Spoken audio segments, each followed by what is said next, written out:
Woo, Giants fans, man. I feel bad for you guys. You guys are going to get tortured tonight. And I'm not going to lie to you, maybe for the rest of the season until you maybe get your act together. I mean, this was ridiculous. 40-0. 40-0. Oh, my goodness gracious. I mean, well, first of all, like I said, shout out to my boy C-Ray, because he is, I can guarantee right now he's probably pissed because Darren Waller, man, just needed maybe 2 or 3 more catches just to get 8.5 points. Couldn't even get it because Daniel Jones was getting absolutely obliterated by the Dallas Cowboys. I know a lot of fantasy teams that had Daniel Jones and had Saquon Barkley and Darren Waller and thought that they were going to do something tonight. Are pissed, are very, very pissed off right now because maybe you are in close, tight games and you don't really need them to do too much, but we need a little bit of something. Tonight, it didn't happen. Dallas was literally all over the Giants. You're talking about just constant pressure from the defensive line. It was a string. I can't really just say it was the front four. It was a string full of rotational players that even were included in there that messed up Daniel Jones and that offensive line. And you can't, if you're a Giants fan, you can't put it on your $160 million contract, who, by the way, you thought was way more valuable than Saquon Barkley was, because tonight kind of proved that, hey, maybe Saquon Barkley probably should have got a little bit of that money. But Daniel Jones, it wasn't all on him, right? It was not all on Daniel Jones because that man barely had any time to throw because that defensive line tore up the Giants. It didn't matter who was there. It could be Andrew Thomas. It could be Evan Neal. It didn't matter who the hell was on that offensive line. They were getting tore up. And I love Evan Neal, right? He's part of Roll Tide Nation. I respect Evan Neal. I love that man to death, especially what he did for the Crimson Tide. But let's be honest, the last 2 years, he's not been good.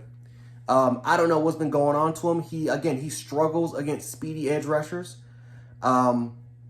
His hand placement, his technique, like everything is just off about Evan Neal since he's been at right tackle with the New York Giants. And I guess their strongest part has been the interior, and then Andrew Thomas right on left tackle. But like I just said before, guys, they got tore up all game long. And then special teams. I mean, Dallas Cowboys special teams were dominant all night long, blocking punts, being really, really good in kick coverage. I mean, you can just name it. I mean, Dallas was pretty much dominant all over the damn place. And their least dominant side, their offense, didn't really have to do too much. Their defense and special teams was setting up the field possession for them. I think that they only had maybe 1 or 2 drives where they actually didn't really have great starting position. I mean, it was ridiculous. It was ridiculous the entire game how dominant Dallas were. When you look at the 40 points, you would think, okay, you know what? Dallas offense has like maybe 500 yards. Dak Prescott tore it up, or if it's not him, maybe the rushing attack with Pollard. I forgot who the backup name is. Who knows? Maybe Deuce Vaughn, third string, got some touchdowns. No, they barely did anything. Well, Tony Pollard had a couple of touchdowns, and one of them I think was the return touchdown. But still, I mean, they barely had to do nothing at all.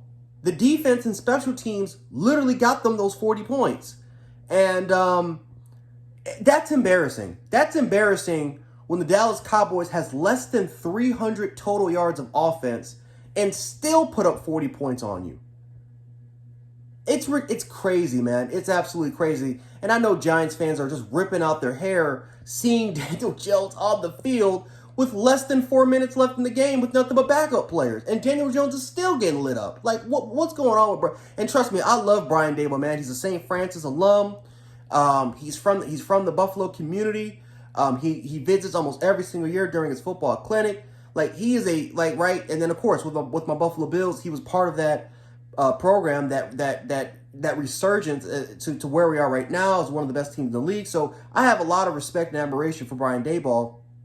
But my goodness gracious, they weren't prepared. They got out coached. They got outplayed. They were out physical. Everything that you could potentially imagine as far as football terms wise, they got demolished in those categories. Absolutely demolished. Now, thankfully, like I said, you got 16 more weeks, so the Giants can definitely rebound. But man, week 1, if you're thinking to yourself, you're going to topple that team? Because right now you got a taste of the playoffs. Now you want to get a taste a little bit more. Maybe go to conference title games. Maybe potentially even return back to Super Bowl. But after seeing this performance, I don't know. I don't know how you guys feel. But if I was a Giants fan, man, I would feel embarrassed. And I would feel like, you know what? Even if we make the playoffs, we're not getting past the Dallas Cowboys. Not at all.